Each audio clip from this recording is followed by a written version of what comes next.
People say liminal spaces exist everywhere. Places caught in the in-between. Not abandoned, not alive, not forgotten, nor remembered. Disneyland, of all places, shouldn't have any. But it does. It starts in New Orleans Square, just past the ebb and flow of tourist foot traffic, where the music fades in and out like a distant memory. Now, most people are drawn to the architecture, the mint juleps, the glint of ironwork balconies.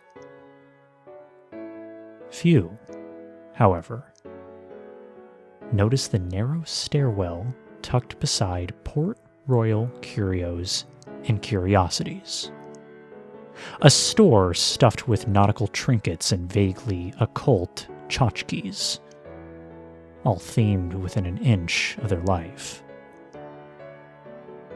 From street level, the stairwell descends and disappears with a sharp left turn. It doesn't quite match the architecture.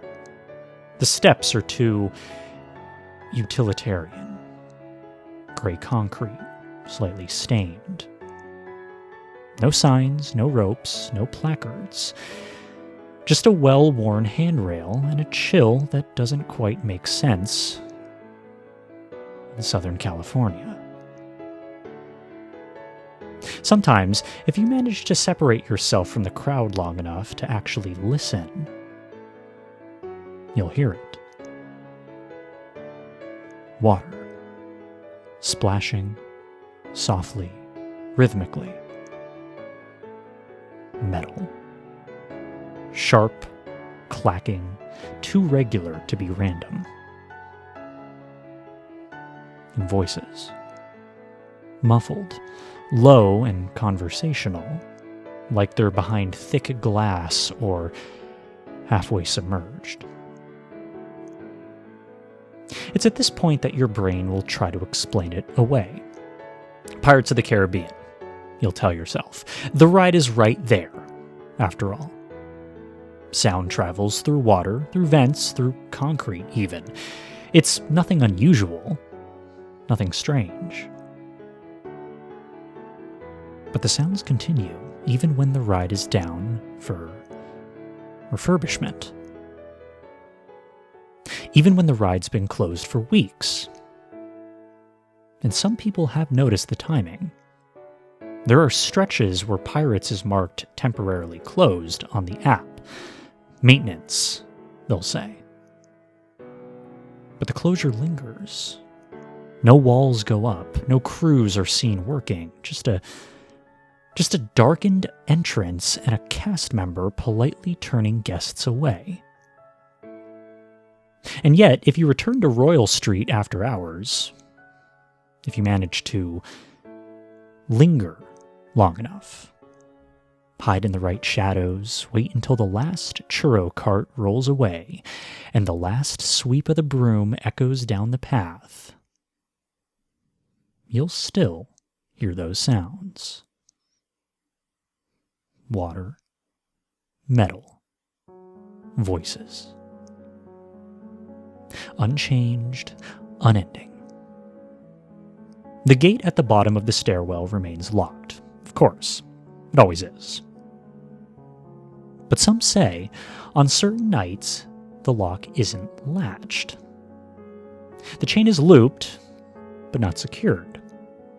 And if you're the curious type, the kind who stares at exit signs too long, who notices that one window in the haunted mansion that's never lit, maybe you'd push the gate. Just a little. Just to see. If you're quiet, maybe you could slip inside. Maybe you'd find a corridor. Sterile, beige, fluorescent lit, industrial. It's not themed to match any particular part of a Disney park. A behind-the-scenes tunnel that shouldn't feel like above ground. It shouldn't feel like a place at all. And maybe the voices would grow clearer, but not more understandable. Still muffled, still distant, but now accompanied by other sounds. A bit of humming here, a faint clicking there, like a film reel. And a melody that almost sounds like a music box version of Yo-Ho, A Pirate's Life for Me. The notes, of course, being slightly off. They say if you follow the corridor too long, the sound loops begin to repeat. Identically, though. Not similar, identical. The same splash, the same clock, the same whisper. Like a track, like a system. Like it was never being made in the first place. Only played. The air changes as soon as you step past the gate. Not colder exactly, just a heavier atmosphere. Still. The kind of stillness you only notice when it makes your breath sound too loud. The corridor ahead is straight at first. Beige walls, low industrial ceiling tiles, flickering fluorescent lights that hum with a low buzz. The very bones of the park, stripped of its pageantry. You walk expecting a service hallway, maybe a break room, a few doors, pipes, something functional, something that would explain a more behind-the-scenes approach. But the corridor keeps going. Nothing breaks the monotony. No signage, no branching paths, just that same beige-on-beige corridor stretching on ahead. The same soft splash of water in the distance, like it's following you. Or like you're not moving at all. And at first you try to measure your steps. 10, 20, 30, but the numbers begin to feel meaningless. I mean, without any landmarks, no scuffs on the floor, no stains on the walls, not even a flicker of difference in the lighting, the entire place could be 10 feet long or a mile. You begin to notice that your sense of distance starts to crumble without friction. You glance behind you. The entrance is gone. Not gone, I should say. It's no longer visible. You didn't hear a door close when you came down here. You didn't turn, you just kept walking. And now there's nothing behind you but corridor. The buzzing lights above start to feel inconsistent, subtly. One section flickers faster than another. One seems dimmer. Then you realize they're casting shadows that don't match your movement. You stop, and the shadow of your feet takes half a beat longer to settle. Your senses don't know what to do. There's no smell here, no dust, no mildew, no industrial cleaner, just a sterile emptiness. So blank that it becomes its own kind of wrong. And it's at this point that you notice that the hum isn't quite constant anymore. It pulses.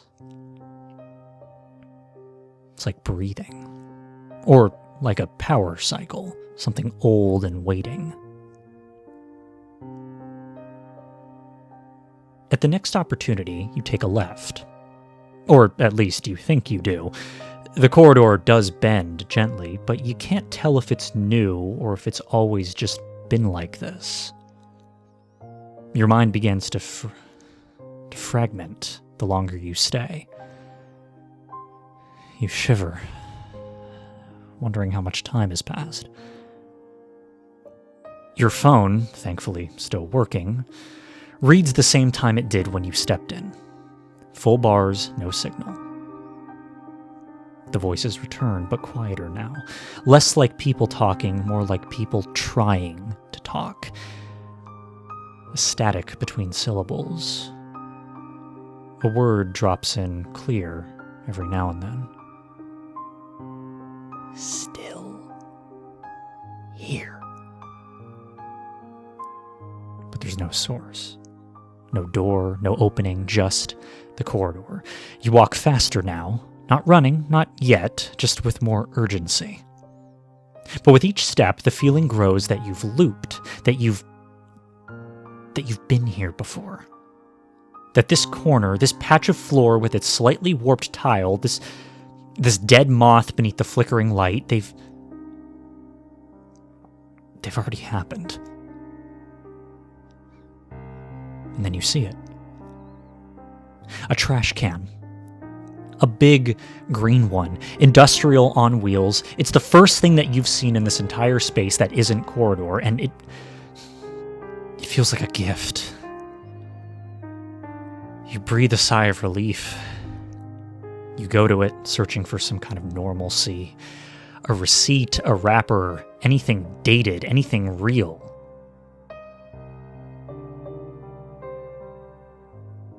Inside, there's nothing. Just a black plastic bag tied perfectly. No bulges, no marks. You try to lift it.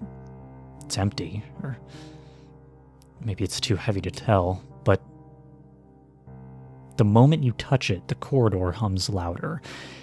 The air presses in. You drop the bag and it doesn't make a sound. That's when you hear the music box again.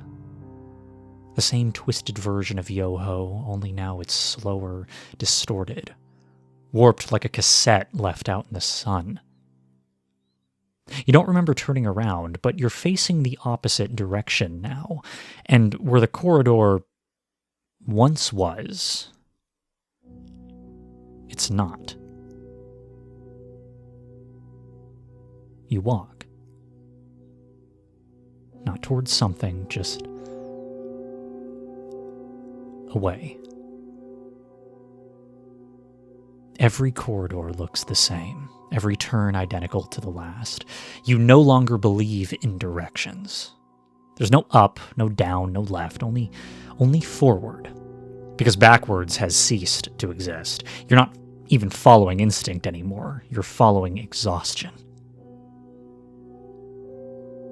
And then, all of a sudden, air. Real air. The kind that carries warmth, movement, and life. You round another corner and suddenly the corridor breaks open. A stairwell appears. Half lit, cracked tiles, scuffed railings. You don't remember seeing them before, but you don't question it. You just climb. And the higher you go, the more grounded everything begins to feel. You can hear faint music again.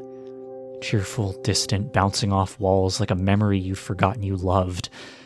Voices too, laughter, the chirping beeps of a cash register. And when you reach the top step, you brace yourself for something. But all you see is the street. Royal Street. Disneyland. Right where you left it. Sunlight spills across cobblestones, warm and a bit too bright. A family walks by, someone eating a churro, a kid tugging at their parent's sleeve to see Jack Sparrow. The rhythms of the park return like nothing ever paused.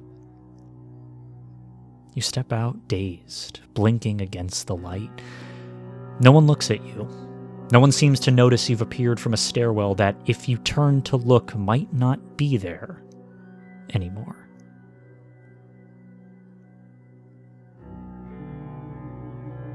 The worst part is that when you do turn to look, there's just a solid wall. No stairwell, no gate. Just the side of Port Royal painted blue with soft white trim. You stand there for a bit.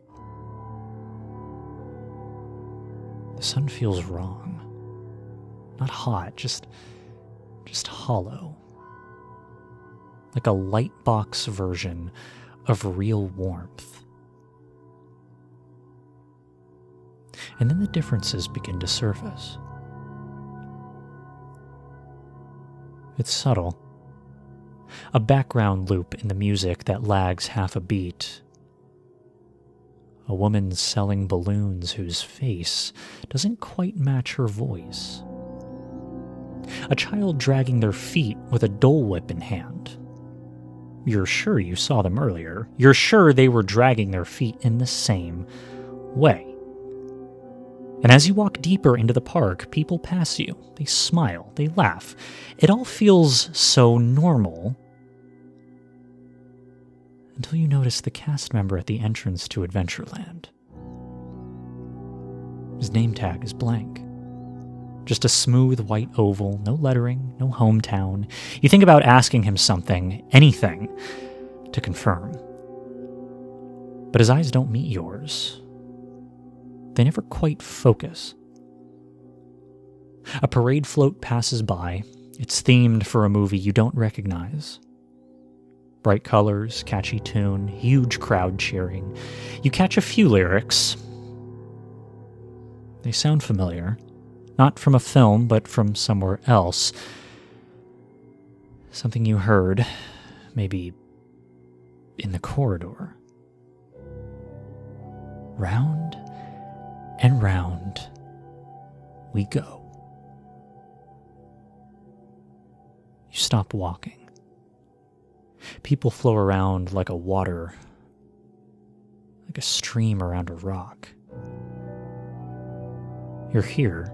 You're back. But something's shifted. Slightly, quietly. Like waking up in your own room and sensing someone's moved your things just an inch to the left.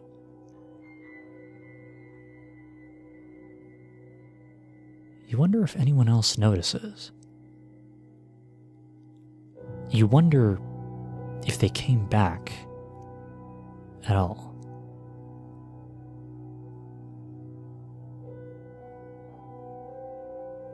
Someone taps your shoulder. You spin around. It's a cast member. Early 20s, crisp uniform, friendly smile. But her eyes, they're glassy, as if looking through you. Is everything all right, sir? You open your mouth to speak, but your throat is dry. You manage to ask if this part of the park is new, if anything's changed recently. She pauses, smile frozen. Everything is exactly the way it's always been. It's too rehearsed. It's too smooth. She blinks at the wrong time, not slow or deliberate, just wrong. And that's when you understand the gravity of the situation. The corridor didn't want to keep you. It wanted to convince you.